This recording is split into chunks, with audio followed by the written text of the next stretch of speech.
I really enjoy rehearsal processes, maybe even more so than the performance. So look, everyone would be really upset with me if I didn't ask you about your amazing jump.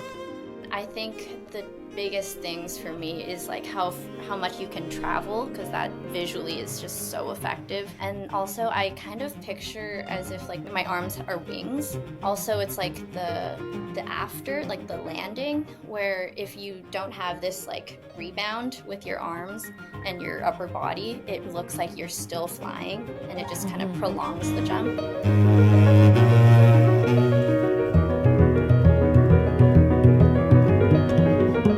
She came into the studio and she was like, oh my God, like, who is that?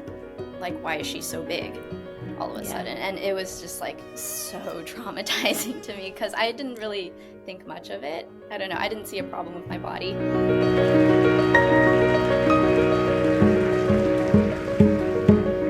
Maddie, thank you so much for joining me on the podcast. Thank you. Super excited.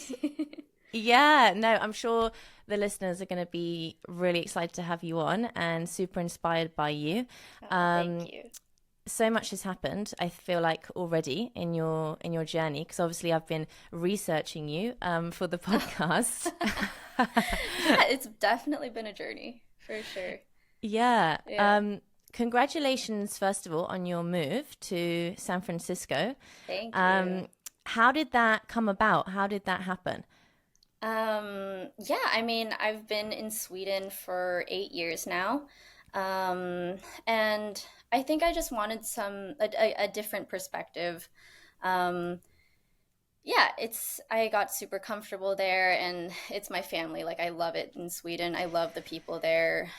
Just the staff, everyone there is so amazing. And, yeah, but I did want to, I think, grow a bit more. I feel like, yeah. I don't know how to Yeah, put it, I mean, I it assume... did feel like a good transition time with Nicola leaving, my director leaving, and the opera house was going under renovations pretty soon. Yeah. So, you know, it was a bit tough the last season. There was scaffolding and, like, you know, construction going on during rehearsals and classes. So I thought maybe, like, while they're going through this little transition period of moving, yeah, I could try something else for a while, which is something that I've been wanting to do for a while. Yeah, I mean, 8 years is not to be knocked. I mean, that's a really long time. It's quite a while, yeah.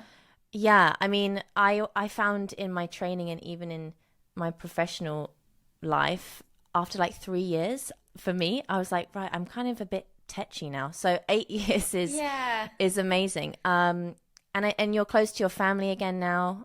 Exactly. Right? Yeah, I'm originally from SoCal, so yeah, just close enough to be able to. Yeah, they're gonna watch this. I'm gonna feel bad, but yeah, just so that they can have somewhere to visit. Yeah, but they're still at arm's length. Exactly. Is that what you're trying to say? Exactly. Yeah. I love them so much, though. I love them. Too. Yeah, we've got to say that. Yeah. No, I'm joking. No, that's great. I actually have admired San Francisco Ballet. I think it's one of those companies that's just like really, really up there. I mean, where you've been is also amazing. But I think it's such a large kind of company down to even the studios, you know, everything. Exactly, yeah. I've admired them for so long. And I also just wanted to experience working in America and see how that compares to being in Europe. Yeah, and obviously you'll be under Tamara Rojo.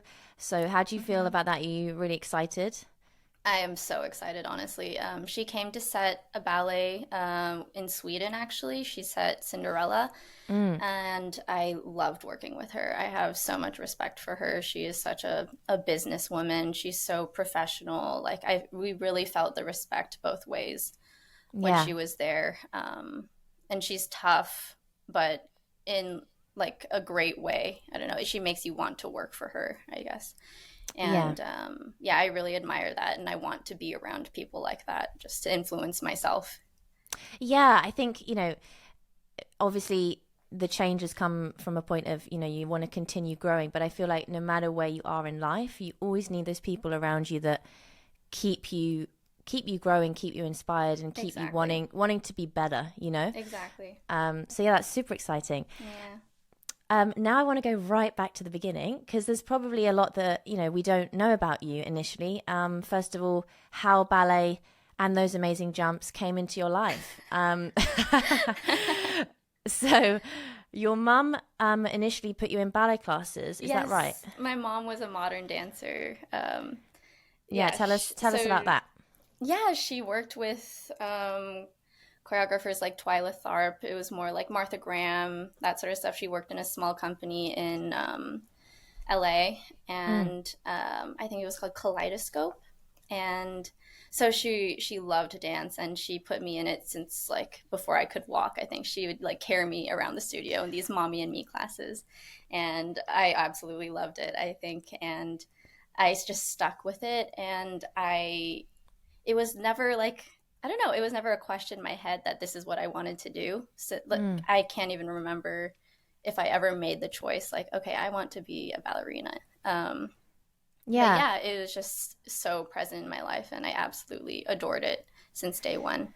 And I mean, the jumps were probably from my dad. He is relatively short, I think around like 5'5" or 5'6", but Yeah. he can dunk a basketball. Well, Amazing. We back were in the day, yeah. yeah, he had crazy jumps, and I think he helped me with mine for sure. Yeah, well, we'll talk about that later.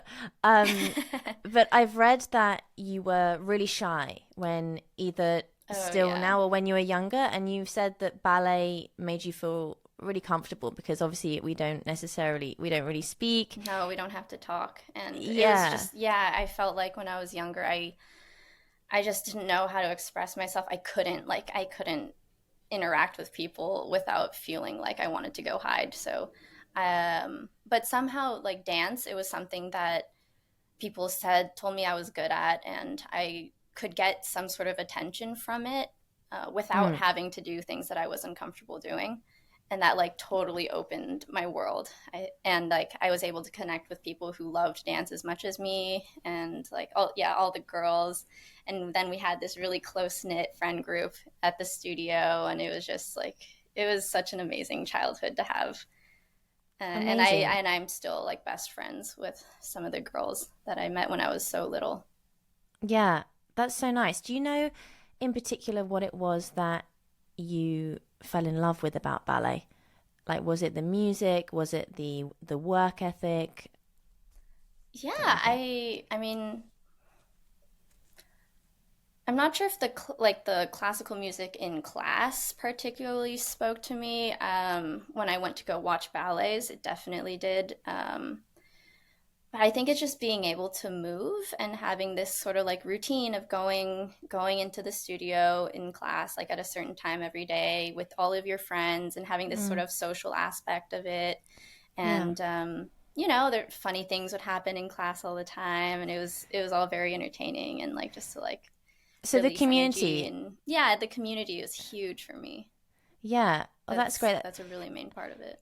I mean, you actually that really comes across from your posts, you know, and your vlogs. How I've watched them. Yeah, thanks.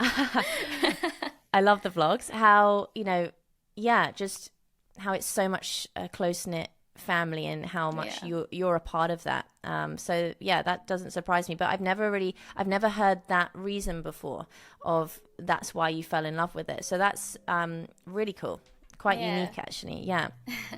Um, so later, tell me exactly when, but you trained with Victor and Tatiana Yes. Kazatsky, yeah, in Orange County. Kasatsky. Yes, Yeah. exactly. Yeah, they were amazing. Tell us about that. Yeah, they're Russian teachers teaching the Vaganova style to us, and they trained us as if we were in like a professional ballet school, like, and they Mm, were tough on us as if we were in a professional ballet school. So, of course, that had its ups and downs, but I think that really got me on the right track to becoming a professional.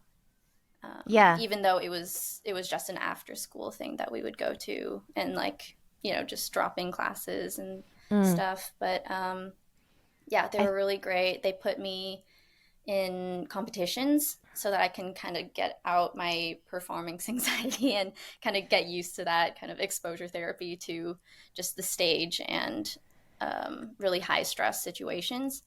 Did So you I suffer? did. Did you suffer with that a little bit when you were younger?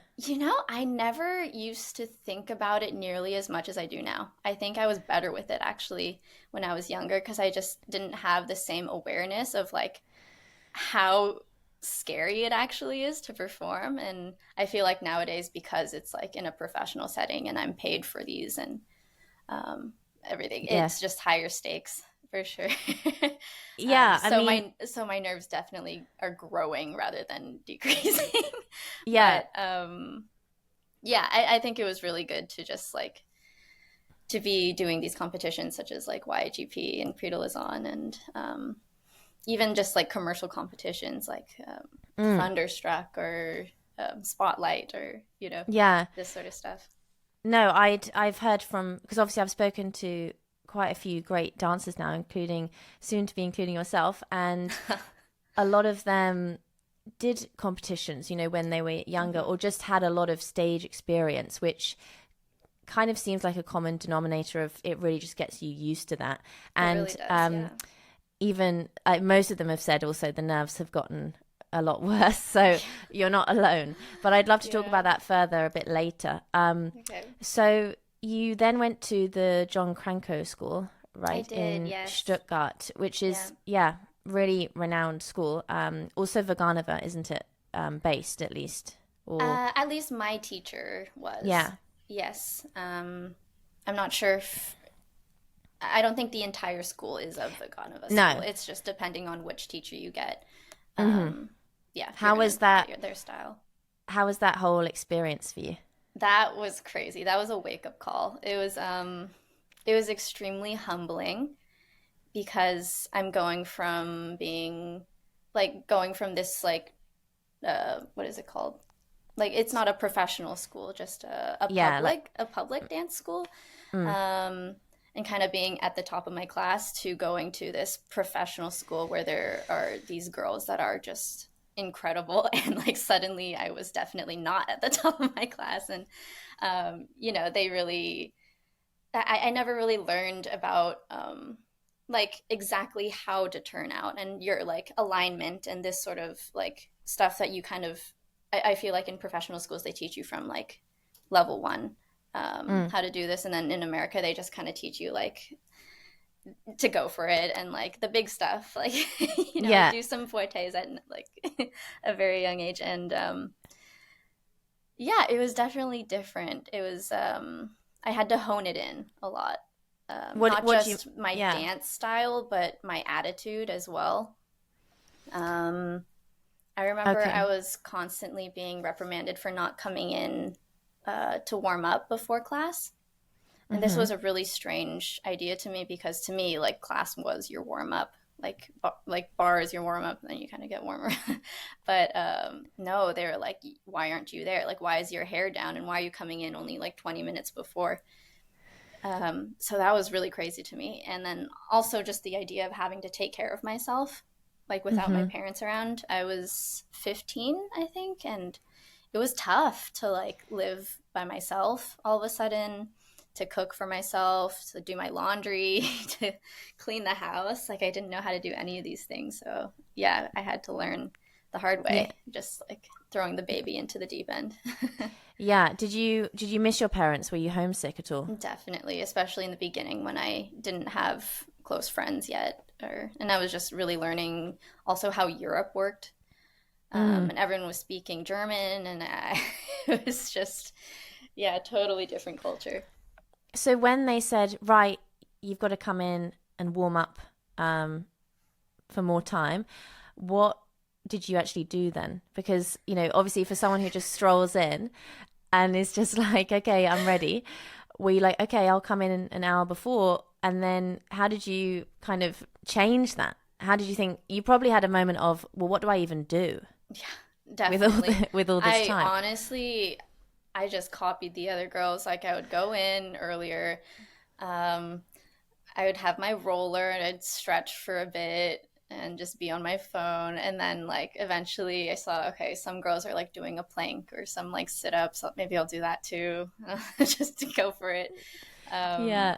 Yeah, we'd like set a timer on our phone and do like a group plank sometimes, and just like, but I really like didn't fully understand what I needed to do to fully prepare myself for class until actually my professional career. Mm-hmm. Actually, until I started struggling with injuries, because I went pretty. This is a different topic, but I went pretty injury free until just recently, actually, and then that was when I had to really start learning about how to take care of my body and yeah, start preparing before classes. Where are my weak points? How do I make my body more bulletproof, I guess? Yeah, yeah. Again, I'm going to talk about that soon, I think, because that's all. It's all super interesting, and I can't wait to hear more. And I've again seen in your vlogs and in your posts, you doing your exercises and your rehab. Yeah. Yeah, I'm going to talk about that definitely. Mm-hmm. So in John Cranko, for example, I think I'm talking about this as well because a lot of young people listen who are in school, and I think they deal a lot with like competitiveness, maybe kind of environments which aren't always super friendly, and that's like really hard when you're training full time and things. Did you have any kind of issues like that in the school? Was it competitive? Um, I think I was really lucky at John Cranko School. I've heard a lot of horror stories from um, other schools, but Mm, I think we were a very like close knit group. I yeah, feel like we kind of all trauma bonded yeah. from just like school was the hardest time in my career. I think just mentally, physically, it's nothing like company life. It's a totally different ball game with a whole new set of challenges in the company. But school was hard. I mean, we were doing something that was crazy was doing the same class for an entire year. A whole year. A whole year. Yeah. We Wow. learned the exam class from day one, and we did that the entire year. And Oh that my drove goodness. me insane. I couldn't do it by like I was going crazy, and I think all the girls were kind of going crazy. So we were just bonding so much because it's a pretty small group of girls, and only we know like what we've been through and like the stuff the teacher would tell us or scream at us during class, the going down the bar telling us like how many kilos each of us need to lose. It was crazy, and I'm sure like there are other schools with more horror stories, but That's yeah, I crazy think though. we actually got closer because of that rather than competitive. Yeah, no, doing the I mean, we we were prepare for our exams quite early on, but it would be okay, girls, we're going to learn the big adage this week. Okay, yeah. But all the other exercises would be kind of mix and match. And the most we would do is a class for like a week, and then we would change it. Oh, that's Um, nice. but that's crazy. Just like I'm just thinking from a motivation standpoint because I would massively struggle with that. Oh yeah, Yeah, it was tough. as I'm sure you guys did. Oh my gosh, you survived. You did it, and I you survived. thrived. Yeah. Yeah. So, yeah, following John Cranko, were you feeling confident, for example, also throughout your training? Were you a confident person? I asked because that was something that I specifically had to really work on was just feeling confident. Now, I know in the American culture, it's very much like you guys really believe in yourself, and maybe it's my Yes. British thing. We're like, no, no, I'm terrible. So yeah, just if you were confident, or tell us about how you felt that way, or did you struggle with that? Oh, okay. So I think growing up, I was a little too confident. Um, I think you're totally right. Growing up in America, like they're always telling you, like you're better than everybody else, like you're the best and you can do it. And you're going to be successful and you have to be like the best one in the room sort of thing. And yeah, I was like, okay, yes, I'm the best. And then once I went over, actually, no, once I hit puberty, that's when my body started changing. And that's when people started treating me differently. Right.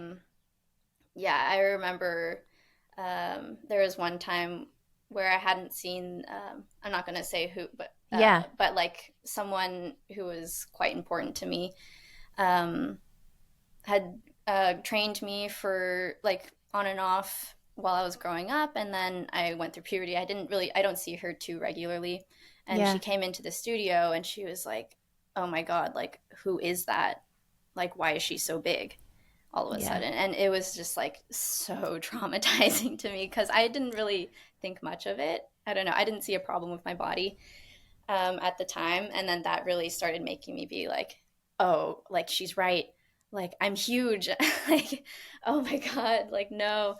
And you know, you're going through puberty, you can't help it. You no matter what you eat, no matter what Yeah. you do diet wise, it's so hard to like change your body or do anything. And you shouldn't like it's not healthy for your body if you're trying to starve yourself. And like I remember my acne was so bad and my thighs were growing Yeah. and it was just horrifying. So I think from 13 to around 18, my confidence was really, really low. Yeah. Because I just hated my body that whole period. It was just like that's all I could think about. And I had confidence in my ability, but not in how I looked, if that makes any sense. Yeah. I've been thinking about this a lot with, and I've chatted about this with several people. And we kind of think, and I've been through similar, the going around the room, telling everyone to lose weight, and it's awful, like horrendous. And it gives you Terrible. so many health issues from a really young age, Yeah. mental issues, things that we all have to work through and get over and live with as well.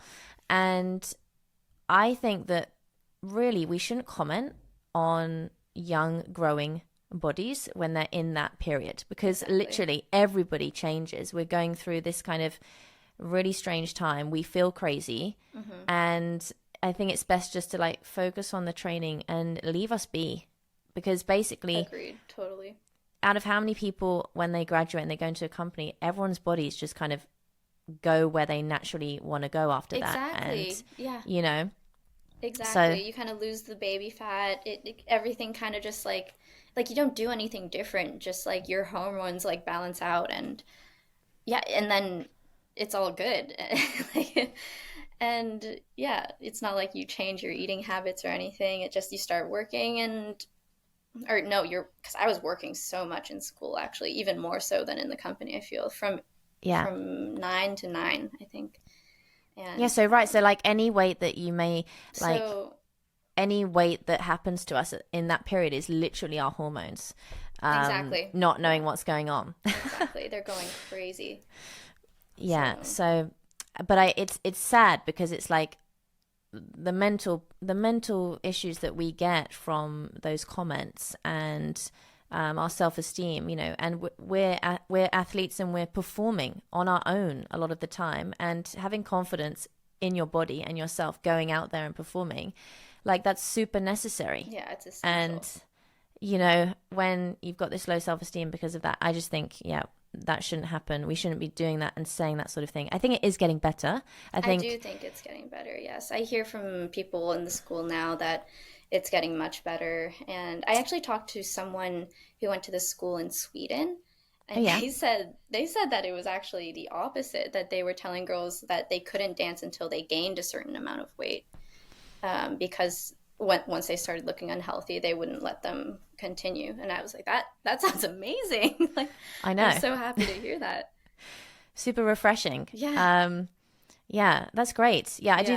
do think it's changing, which is a relief.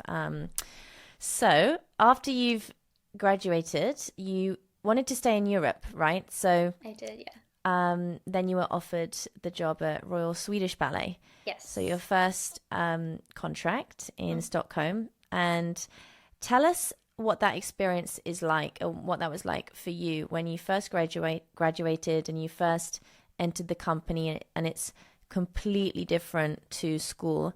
What were some of the challenges you had to face most immediately?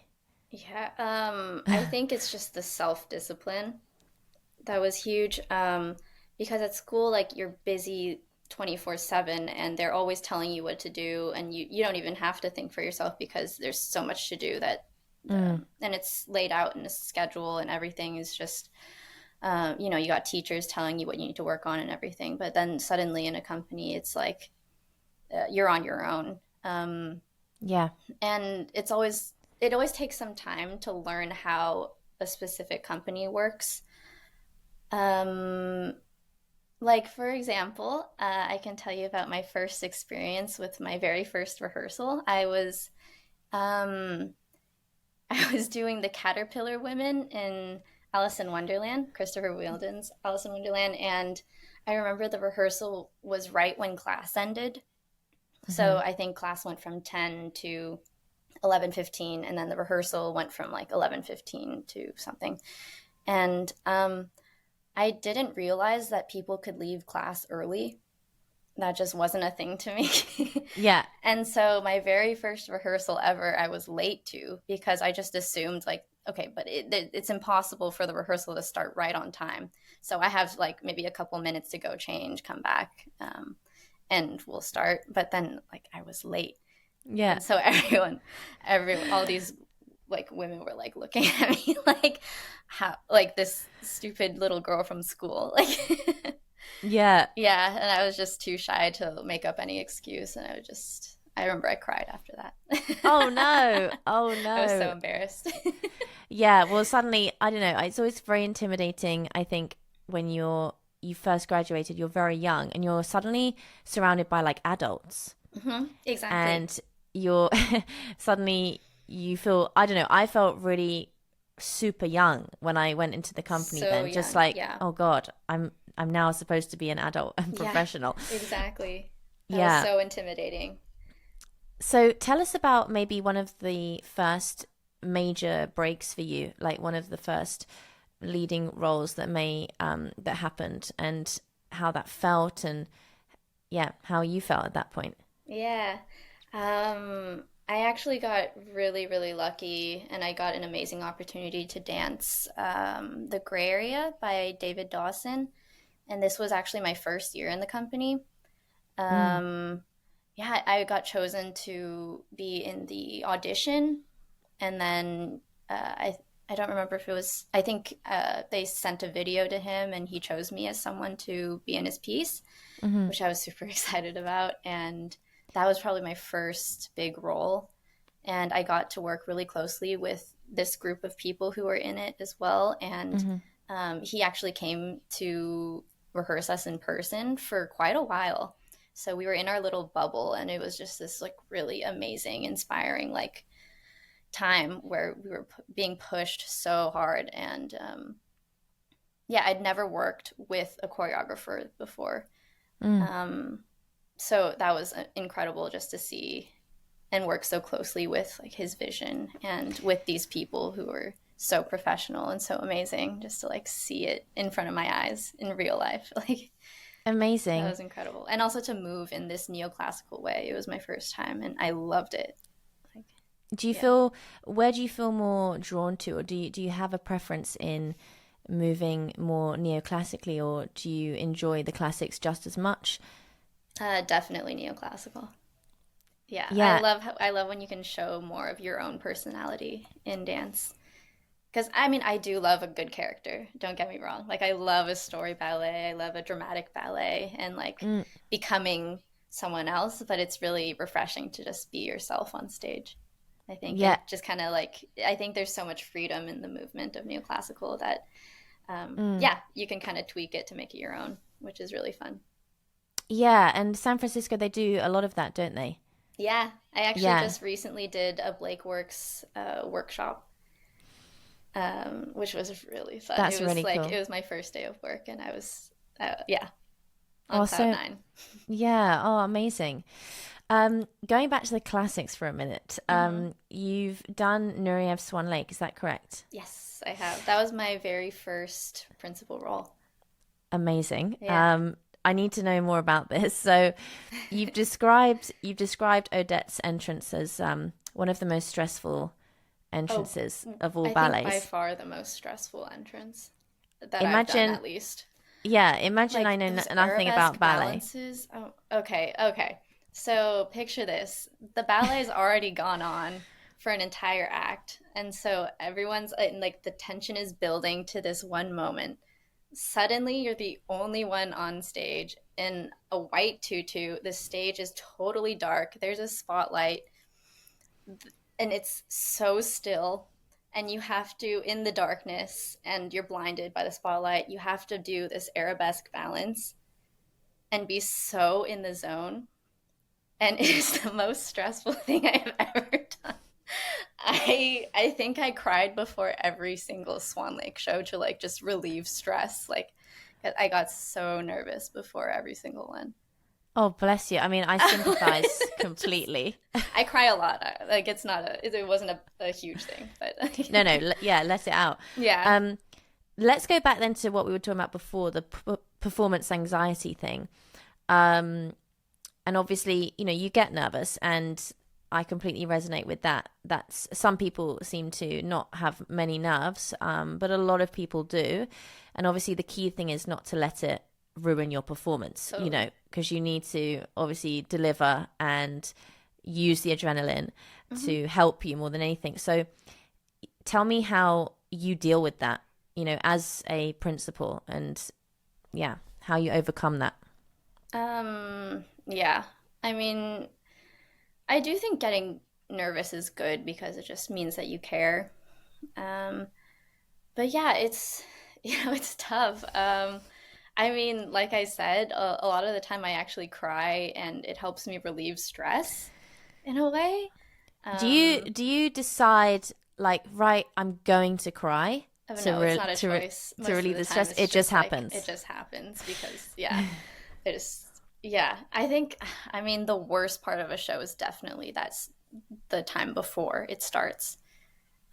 Just like the whole like preparation period, the warm up is just like, oh man, I want to die. And like just the dread and like the dread of being tired because you know it's gonna kill you. Or not kill you. Yeah, You know it's gonna just like yeah tire you out so much, and it's painful. Like I get really bad foot cramps. yeah, Yeah, really really bad. Um, Without fail, no matter how much I warm up. Um, but I usually take a nap in between the show. Sorry, in between like the rehearsals in the morning and then the mm-hmm, show in the evening. I make sure to get a good meal in so that mm-hmm. at least I know that I have fuel and I'm not going to pass out on stage. And I love doing my makeup before the show. I love doing my makeup and hair. That's something that's really therapeutic to me. Mm-hmm. Just to like take the time to doll myself up and yeah, I guess get into the character. So, obviously, what you've mentioned, the kind of the dread, the idea that you're going to be so exhausted, the pain. It's hearing that. It's like, okay, tell me what makes this worth it for you. What makes you do the show and think, you know what, this is why I love it. Do you step on stage and forget everything? Tell me what reminds you. Um, I think it's just this practicing the gratefulness of it to try to zoom out as much as you can um, before, during, and after a show of Mm. like, okay, we're not saving lives here, but you do have this incredible opportunity that so many people would kill for, and you're able to perform for so many people, and just to like yeah understand how much of a great opportunity that is and remember how much you love the art form, and to stay present throughout the entire thing Mm. is what helps me. I mean, I say this, and sometimes, like, one thing goes wrong and you get tunnel vision and you're like, I hate this. Like, why do I do this? But yeah, I think staying present throughout the performance and just remembering um, why you love it. But also, aside from the performances, I really enjoy rehearsal processes, Mm. maybe even more so than the performance. I love working with a partner or just the rehearsal director or whoever. I love when guests come in and share their wisdom with us. And it's just really fulfilling to do, to just like work on something for a long time and then to see the results of it. And Mm. yeah, it's always very nice to see that. And yeah. Yeah, I think that's something, yeah, that I really understand. I think it's just the love of the process and the work, because it's after all, the performance is 1 hour and a half or 2 hour thing, Yeah. but it's the whole journey leading up to it. Yeah, amazing. And tell me, how critical are you of yourself when you've done the performances? What's your attitude when you've done the show? How do you look at it? Do you think, okay, that was good, or does that never happen? Tell us how you process things after the performances. Yeah, I think I'm honestly it's it depends on the type of performance. If it's a story ballet, it's a lot less stress for me because um it's like as long as I feel like I've embodied the character and told the story, I am less harsh on myself about the technical things for sure. Yeah, Um and like for example for Romeo and Juliet, I remember the premiere. I felt so good because I felt like I really became the character and I was really in it from start to finish. And I remember the second show. I feel like there's always a second show dip because there's less adrenaline and like less excitement of the premiere. I felt like I couldn't get there. I couldn't get into it as much, and I wasn't. I was just too aware of the fact that I wasn't in it the entire time that mm, um, I felt like I maybe robbed the audience of like a good show for some reason. I felt like the guilt of that, and that's when I got really. I like didn't feel like I did anything terrible technically, but when the acting is bad, I think that's when I feel really like mm. unhappy with the show. Yeah, that's really, And of course, it's different with neoclassical because a lot of that is just pure technique yeah, sometimes. But yeah, I guess with yeah. story ballets at least.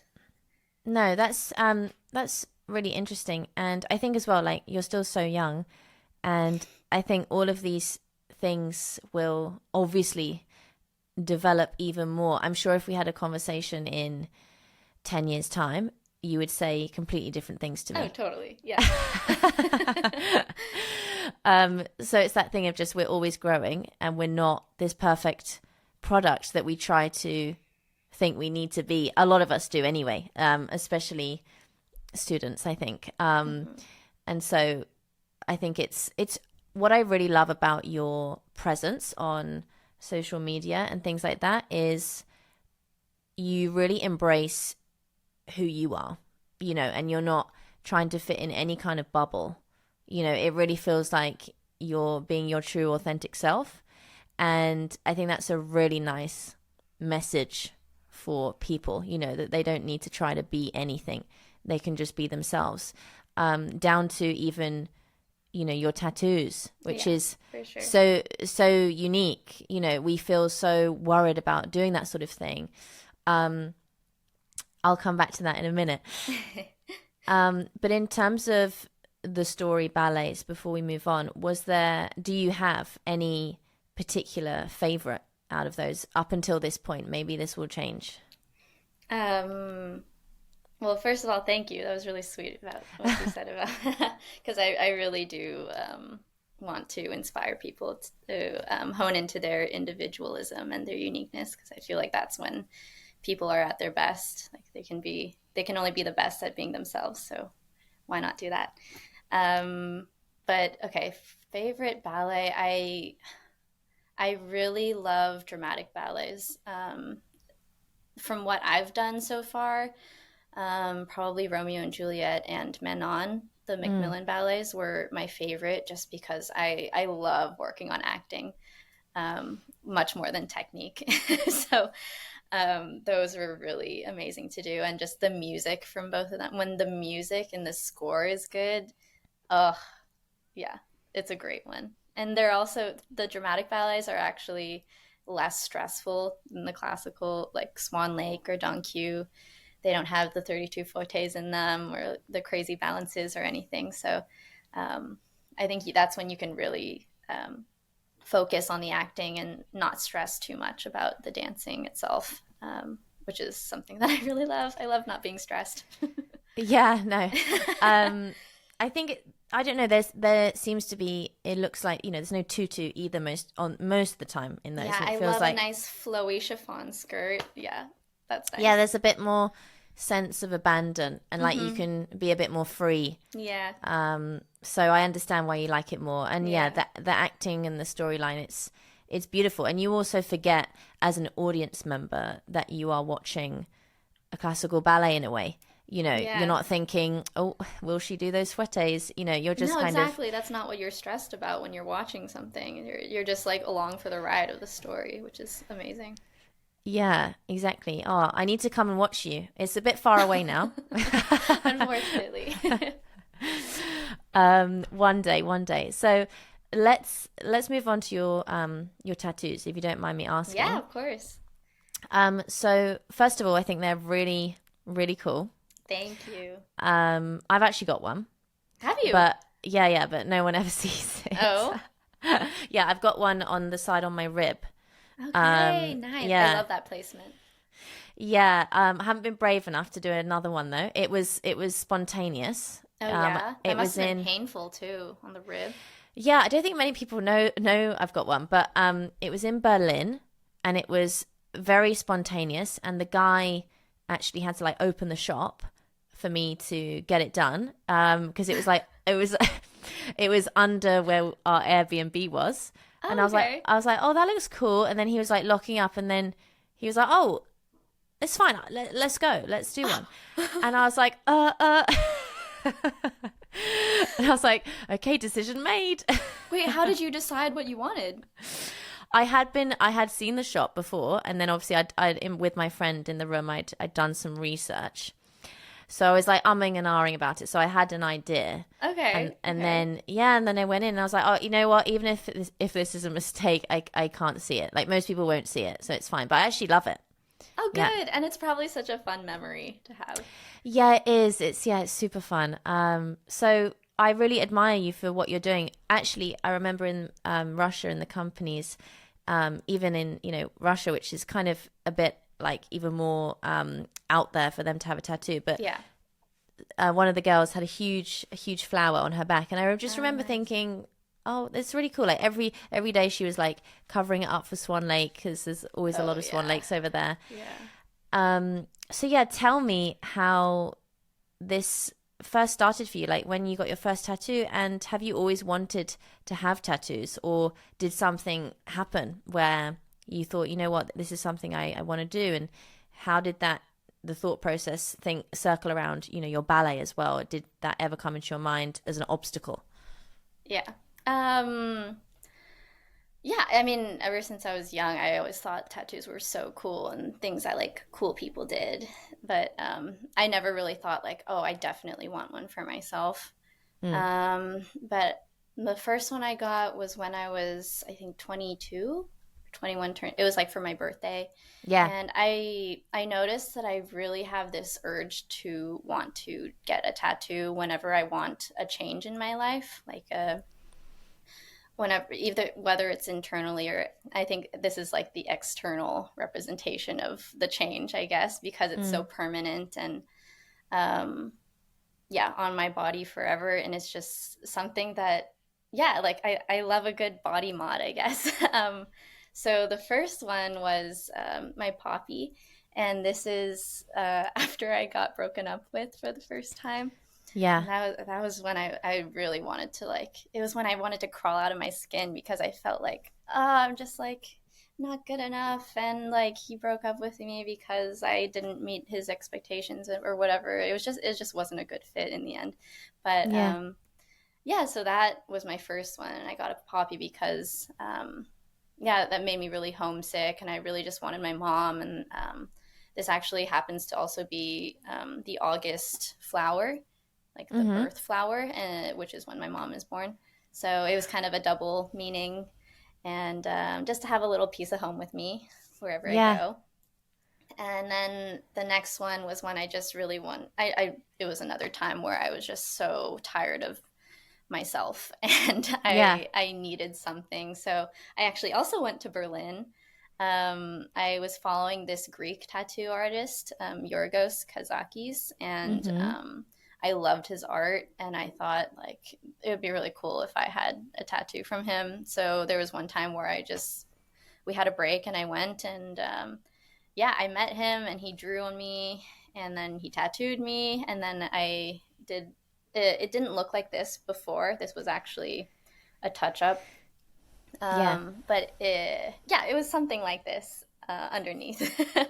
And he did this, and then um, I actually spontaneously got the chest part done. I'm not sure if you can see. Sorry to Yeah. flash you, but this part done. Yeah. Super cool. Um, and then, so yeah, I got my arm and my stomach tattooed all in one. Mm-hmm. And then a couple of years later, I went to him again to get this touched up. And it turned into a totally different tattoo, much darker than before. I Um, saw on your vlog, you panicked when that happened. oh yeah, Like, because I don't know if you could see from the video, but the the ink started to like smudge, so I couldn't see what he was tattooing. yeah. Yeah, and then I was like, oh my God, as well, like they're gonna kill me. Like, because I didn't tell anyone. I didn't ask for permission to get this really dark tattoo on my arm. Um, but yeah, in the end, it totally transformed my journey. I think I mean, in real life, but also on social media, Mm, because I think that gives me my niche somehow. And 100%. yeah, Yeah, it no, was great in the end. yeah, no, I think they're so cool. And um, a lot of my friends have really authentic, like amazing, like Japanese tattoos. Oh, I love Um, that. yeah, Yeah. they're really cool. But I think, no, as I said before, the message you're sending, it's not like, we're saying everyone get tattoos, but we're saying, what you're saying is, listen, it's okay if you want to be different, you know, Exactly. Yeah. and just be yourself. Hmm. And at the end of the day, no one cares that much. Yeah, like you're able to still, like, as long as you can still do your work and get the job done and do it well, like, why is it a problem if you have tattoos, or like you're able to cover them up, or just like in general for even for office jobs when there's like a dress code, like you're doing the work and you're a good employee. Why do you have to like, I don't know. This is something that I would No, love to see change or just, yeah, evolve a bit. yeah, it's why at my intensives as well, I don't have a uniform. Like I just Oh, say, amazing. Yeah, this is yeah, something I absolutely hated in school. There was no like self-expression. There was no room for that. yeah. Well, actually, what was super, well, this was before the new director took over, but um, a couple of specific teachers allowed us to wear, unless we were doing the exam, of course, but we were allowed to wear whatever we wanted for the ballet. Well, actually, all day. For Wow. the older years, especially. So it Oh, was actually really fun. nice. That Yeah, it must have really, been. yeah, it just really gave us like, this sense of confidence in Yes, what we were wearing, and then there's that totally. like lucky leotard, you know. Yeah, exactly. Yeah, so no, I think it's super important, and I love everything you're doing. I wish I was brave enough to get more, you know. I'm maybe surprised you maybe one haven't day. actually, because you already got the first one. I feel like the first one's the worst, and then you realize like, oh, it's that easy, and then you can I know, I continue. know, I know. We'll see. Yeah, we'll see. I feel like also the hardest part is deciding on what you want. Yeah, That no, takes quite a while. yeah. So you said obviously you do this when there's a change in your life or something's happened. So a Hmm. change has just happened. You've moved. So Yes. will there be another one on the Oh, there's horizon? so many that I want. There's so many that I want, but it's just a matter of like doing the research to find a tattoo artist now in SF, and um, yeah, We'll see. I definitely, we'll see. I'll keep you updated. It's also expensive, and I've Oh been yeah. putting most of my money into my business at the moment, so um, yeah, Yes, the yes. priorities are elsewhere right now. But like, if I had all the money in the world, I'd already have so many more tattoos. Yeah. Yeah. No, that's amazing. We'll talk about your very cool business soon. I'm definitely going to be buying those jeans. So let's go back to the whole injuries thing now, and hmm you sort of changing your philosophy around warming up. Um, I've had some really bad injuries. Tell me your first experience, because obviously you're not, as you said, you were lucky you didn't have many injuries in your training. So obviously that Yeah. first one, it was probably quite daunting for you. Tell Yeah. us about that. Definitely. So I got a tear in my rectus femoris tendon. It's like the hip flexor tendon, from overloading, just overuse. And I think um, just because until then, in my experience, like if I had pain, usually I'd keep going and working through it, and it would eventually go away. And that was when, like, your body is young and sprightly. And then as soon as I hit 25, that's when I started feeling, or actually, no, once I hit like 23-ish, that's when I realized, like, okay, things don't go away overnight. Like, maybe I need to start like being careful, but there was nothing major. And then, yeah, last year I got this tendon thing, and I didn't want to believe that it was a major thing, so I kept dancing through it. I think I initially felt it in March or May, Mm. and I was doing Swan Lake, where there's a ton of these like Yeah. alcitoned extensions, and I was like, "Ooh, that like pinches my hip, and it doesn't feel good every time." But whatever, it's fine. Like, I just get a massage; it should be okay. Mm. And then I remember that summer, I kept training because I had a gala in the middle of the summer, so I never really stopped and gave it a rest. And then by the time I came back to work in uh, August, September, it was still there, and I was like, "Uh oh, like Yeah. maybe I have to start facing this problem." And so I wanted to get an MRI, and I actually had to wait 4 months for an MRI because of, I mean, the Swedish healthcare system is amazing because it's free, but also you have to wait in line, and Mm-hmm. athletes are not prioritized. So I had to wait for quite a while.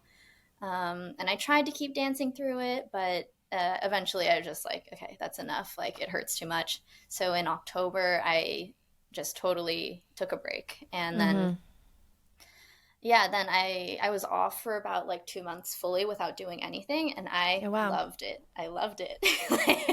I had an excuse to not have to do anything for a while. Yeah. Um, and that was amazing. And actually, that was when like, that's when me and my boyfriend Ethan were starting to come up with this idea of starting a business, because my social media platform was growing. And I thought, like, why not do something with it? I'm always promoting like other brands. Why can't I promote my own brand? And I've always been interested in fashion. And well, this is something for a later topic for Yeah. my business. But then, anyways, I love the time off. But then I had to start coming back with rehab, and that was the worst time. I do not like rehab. It's Yeah. not my best friend. It's really redundant and boring for me. I love working out with movement, like creative movement, and even class is really fun to me. Yeah. But like going to the gym, doing like repetitive reps of whatever it is not stimulating for me at all. So that was really hard to start because I had never done this sort of stuff consistently ever in my career. And then now I'm suddenly, that's all I'm doing. Mm. So it was also a lot of research on like, how does the body work? Like, what is connected to what, like what causes what, and like learning about how imbalances in the body create injuries and how to take care of that, basically. So it's been really educational and really good in the end. I'm happy that this happened so that I can prepare myself better in the future. Yeah. And it started my business. So everything happens for a reason. But yeah, it was definitely really hard. Yeah. Gosh, I've got so many things to say after that. That was Yeah, great. sorry, I just kind of droned on. No. No, I'm just processing everything. Just briefly going back to the injury thing. I think for me, what I found the most difficult was not even the idea of I've got an injury, because obviously that happens. Like, we're athletes, that's going to happen to us. I think it's rare if we are injury free the entire period. I mean, Totally, yeah. You're so lucky if that happens.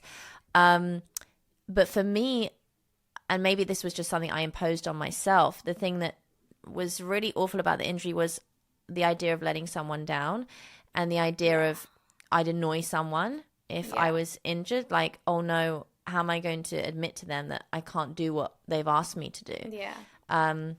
How would they feel about that? And sometimes I think I got that from school, because often, I don't know, in schools, I think it's almost worse than companies. I kind of felt that we had to keep training no matter what, otherwise we'd be left behind. So, yeah. Did you feel that you had, what was it like in Stockholm? Was it supportive, of you when you guys have injuries? Yeah. They're very good with like making sure you take time off and doing whatever we need to do. And I mean, I was in a very lucky situation where I was already a principal in the company at that point, and I had already kind of, I guess, proved myself, if you want to put it that way, where I feel like I had done enough to know that, or for that people know how I dance, and I didn't need to like, you know what I mean. But I don't think it affected my casting or anything. But I know that sometimes other companies are not as lenient about injuries, and it just kind of depends on the direction. Yeah. Great. And I think what was also really great about what you said was, how you loved that time off. I think a lot of people would feel super guilty, like, oh no, I'm not at the theatre, or no. And it's like, yeah, I mean, we can feel that way, but then nothing's changing here. You're injured. No, exactly. Like, you might can't as well dance. enjoy it. Yeah, exactly. And what I think your tenacity, to use that time, you're obviously a very creative person and someone who just constantly wants to do things that you're passionate about. Yeah. And it's also super inspiring that, in that time you didn't just sit back and think about all the things you're missing. You were like, okay, how am I going to use this opportunity to further myself and my creative passions? So that I'm really like inspired and impressed by this whole brand and business you're creating, which is so cool, by the way. Thank you. Yeah, everyone buy her things. By myself. Yeah. So tell us about it. Tell us like how the idea started, how you even knew where to start with this idea. Because, an idea is an idea. It's like, okay, how do I actually make this happen? And tell us where it's at now. Yeah. Okay, yeah. So from the beginning, I guess we were thinking of things that I could maybe release that, and I was like, what could I do? Like the world is my oyster, I guess, but also there's like just too much to choose from. But then I thought like I really love fashion and how a good outfit makes you feel, whether it's in the studio or outside of the studio. And I thought I could really hone into that of like, and I feel like it was like a very niche area of coming from a professional dancer and years of curation of like putting together outfits in the studio and what makes my body feel good, what makes me feel not as good. And I guess I kind of wanted to share that experience with everybody, and not just dancers, but everyday people. Not as if dancers aren't everyday people, just people who don't dance as well. Yeah, I mean, and we're not normal. We're definitely not normal, that's for sure. But is anyone really? And yeah, so I wanted to kind of create clothing that meshes movement wear that I've curated in the studio, and streetwear, which I also love. So we got the leotard, and we got this cool little hardware thing in the middle. And we got the like high waisted look, because I always would remember I would hike up my leotards to make the leg line a bit longer. Um, and I love the look of like cutouts. So I Yeah. created this little like, or just having something on your arm, first of all, makes your arms look so much longer. Yeah. And so I wanted to make something with that you can put over um, anything really, or under anything really. Yeah. And I loved cutouts because it would show my tattoos actually. Um, so just like something long with like, yeah, little holes in them. And then to mesh it with streetwear, to have these big baggy jeans, which is just a staple in my closet. Like, I love a good baggy jean.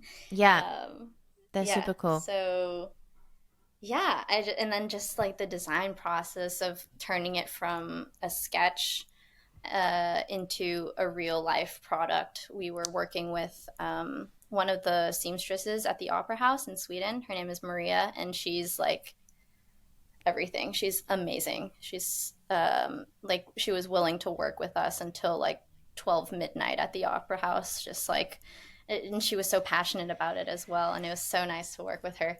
um, but yeah, we were working on these designs and like making them real Yeah. prototypes, which was incredible. And just to learn about how things are made, and that like structurally some things wouldn't work, and having to go back to the drawing board and fix the design. And yeah, you should have seen what all the clothes looked like beforehand, and then what it turned into. Yeah. So, Yeah, I have this really newfound respect for designers and clothing companies and fashion yeah. brands. It's really incredible the work that they do, because it's a lot. Um, Yeah.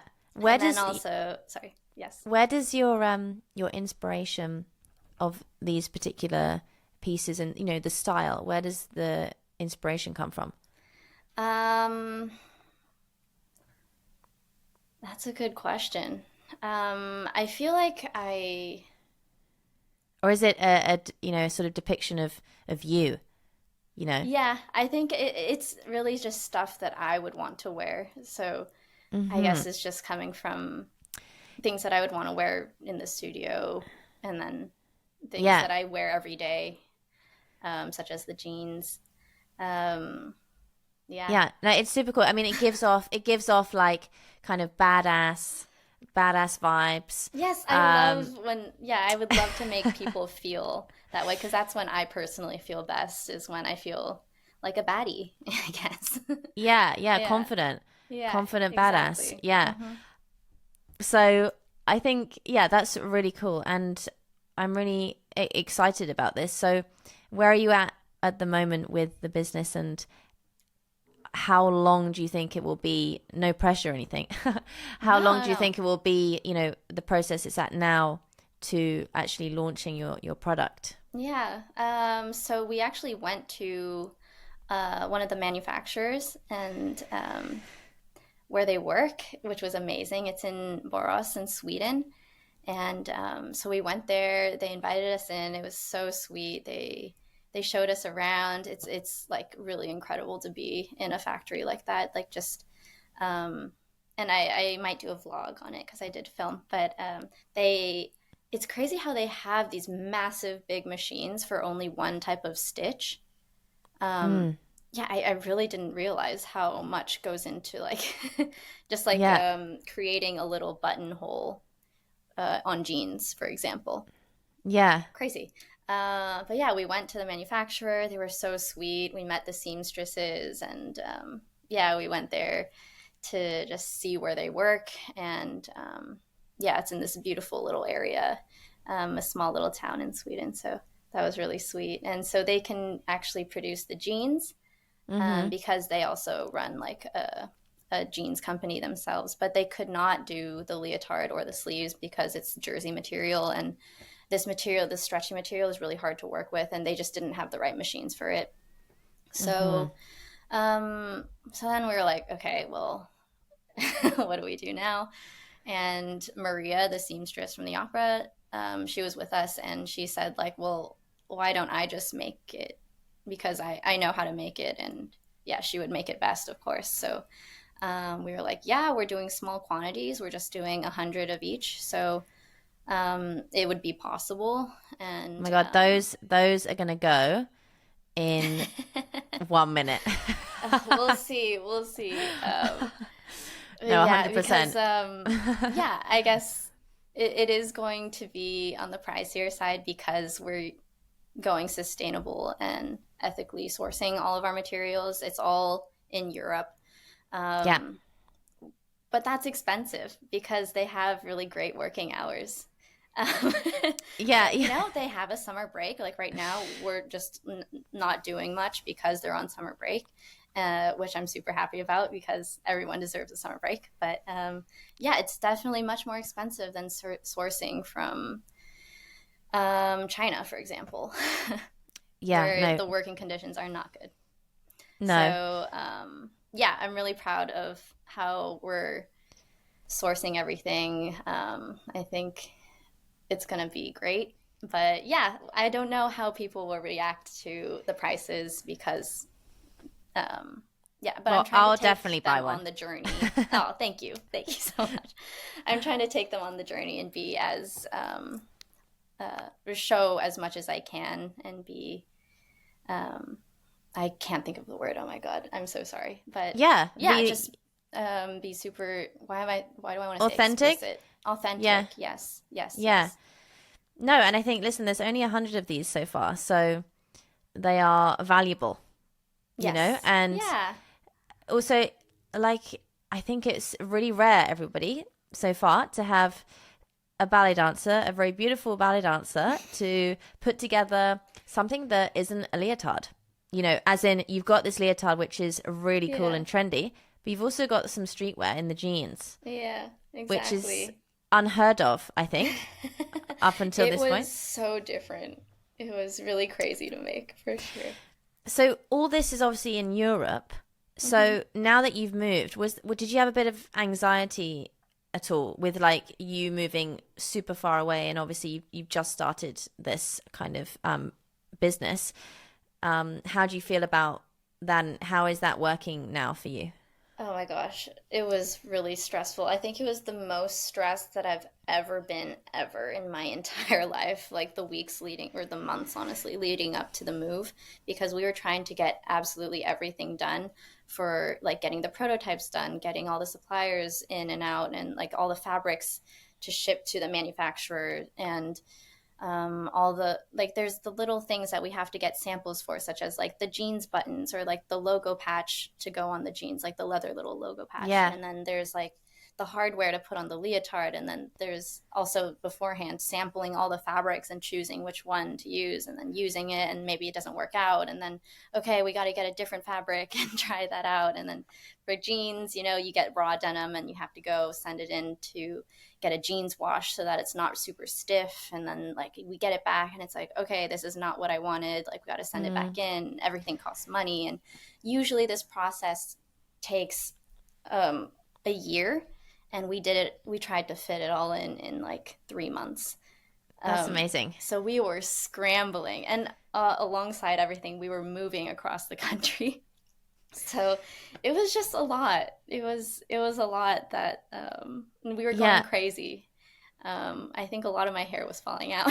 No, I'm sure. God, that's really stressful. And I was going to say, it was really stressful.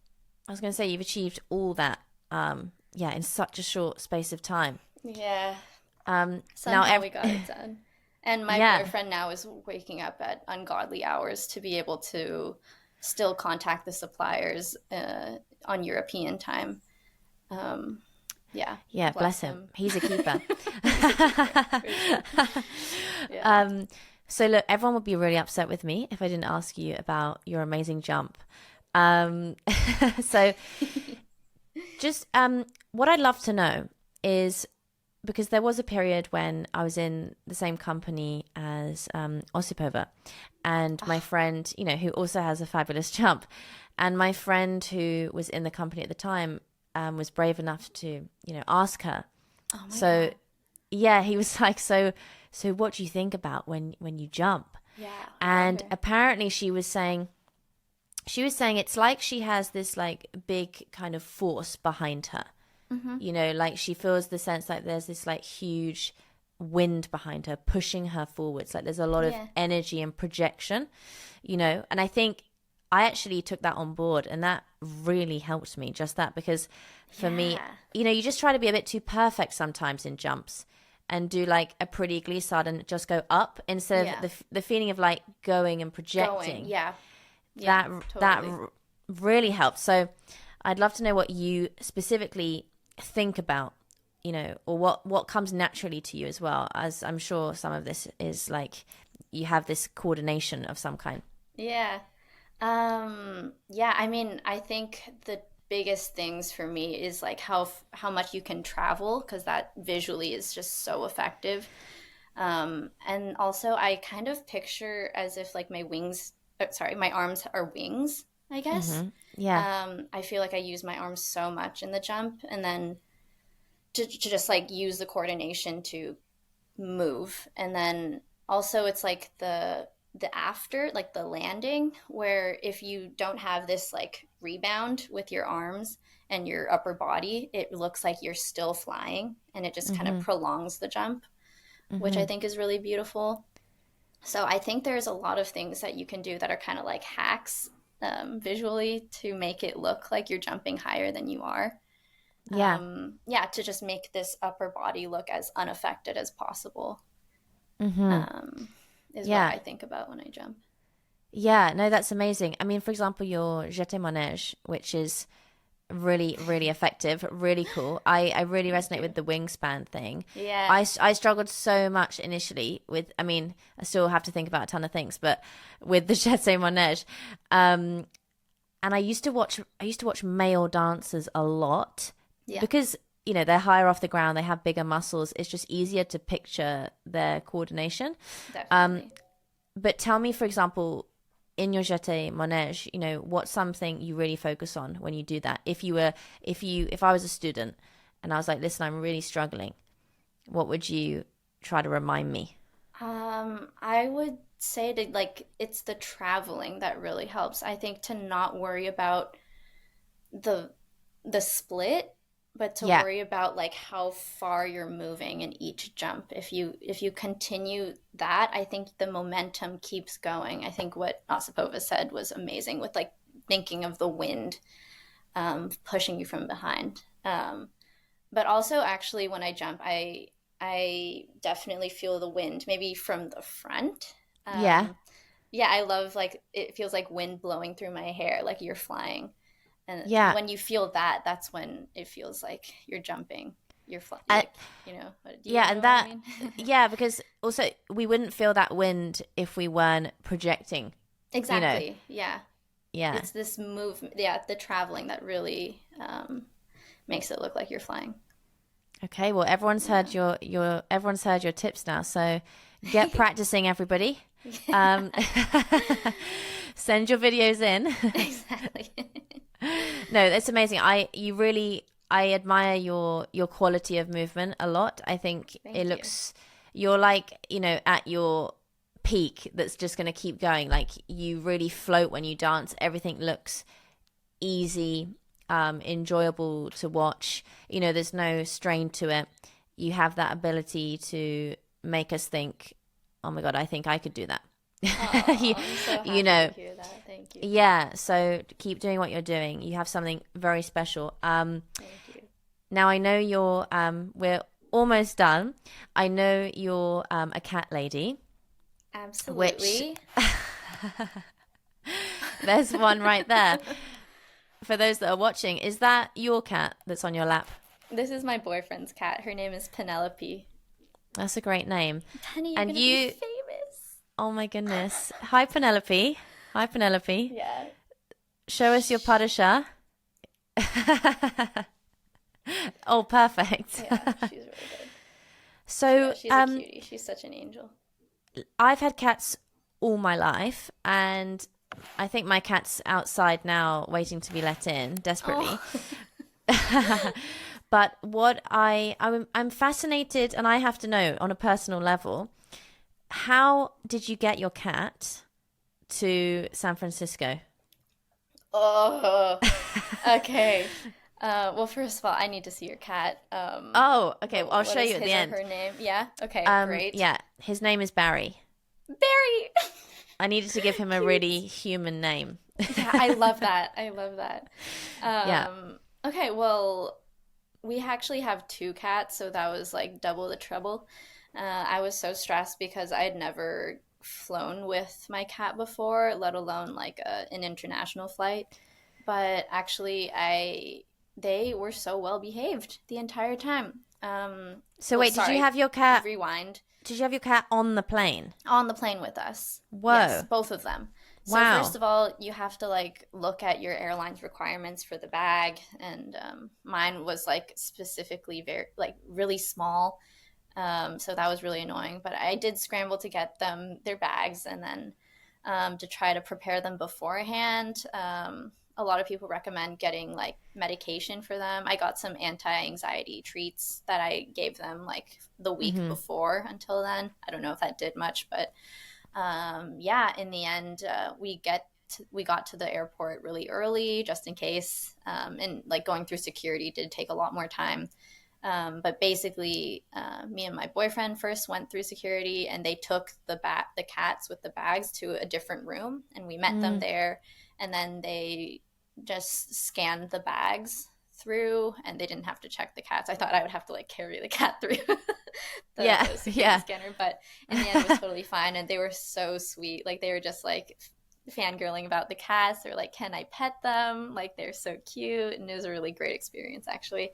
And yeah, the girls were really well behaved the entire time. Maybe an occasional like stressed meow, but it's not like they were screaming or anything. I took two jackets to like drape over the bags so that they weren't like super stimulated visually Yeah. at least. And they had some comforting like smell around them, which I think helped a lot. And yeah, I'm on the just plane, surprised. they were so silent. They were just snapping the whole time, I think. They were great, honestly. I'm surprised there was no quarantine or anything. Like, No, no, yeah, it was totally fine. I think it's stricter going into the EU than into America. yeah, But that's so cool. That's so yeah. cool. Good to know for me Yeah, and it was Barry. surprisingly easy. Yeah. Yeah, no, that's great. I'm so pleased as well because like that's really stressful, and the idea of It's so your cat being in quarantine without you with a bunch of other animals in a foreign Oh, place, that's no, just I like couldn't do that. too much. Yeah. Yeah. Yeah, no. Um so as we approach, the end of the interview, thank you so much. What's next for you, in your exciting new chapter? What are you working on at the moment in your new company? Okay, so yeah, I just actually finished my first week at San Francisco Ballet. It was stressful, but like really, really cool. Everyone there was so welcoming and so sweet and helping me navigate through. Um, I would get lost so many. I got lost so many times in the company, just in Yeah. the building because it's just a big building, and yeah, just giving me tours of like each little section and being just so helpful with everything. So I felt very welcomed for sure. But yeah, were starting with Balanchine stuff, which is Hmm. tough coming back from summer. um, so we did a Blake Works workshop. I learned the entire ballet of Serenade, which is so beautiful. Oh my God, Yeah. it's amazing. I'm doing the Russian girl. Yes. Yes, Very cool. yeah, That's it's amazing. it's really exciting. And then I'm also learning the Stars and Stripes pas de deux, Wow. which, oh my God, it's so hard. It's so hard. I am just like so far away from being in shape right now that it just seems so unreachable at the moment. But Yeah. Oh, hopefully I'll you'll get get there. there. Yeah, 100%. yeah. So that's what we're working on at the moment. Amazing. Gosh, Yeah, so full on yeah. instantly. So full on, really 0 to 100, but really amazing rep. So I'm really excited. I just wish I Yeah. was in shape enough to be able to enjoy it more and actually do it, but here Yeah, give it another week, another 2 weeks. You'll be hopefully. absolutely fine. Yeah. That is so exciting, and I really admire your courage to move completely across the other side of the world, basically. Thank you. Yeah, that was tough. That's a lot, and starting a business, doing loads in 3 months, moving your cat and a boyfriend, And the boyfriend. and yeah, starting this new part of your life is really cool, and it's so great to meet you and talk with you and hear all about your journey so far. And this is probably like just the beginning for you. And yeah, it's been a real pleasure to have you on the podcast, and I Thank really you so much. appreciate it. Oh, Yeah. thank you. It was so nice to chat with you too.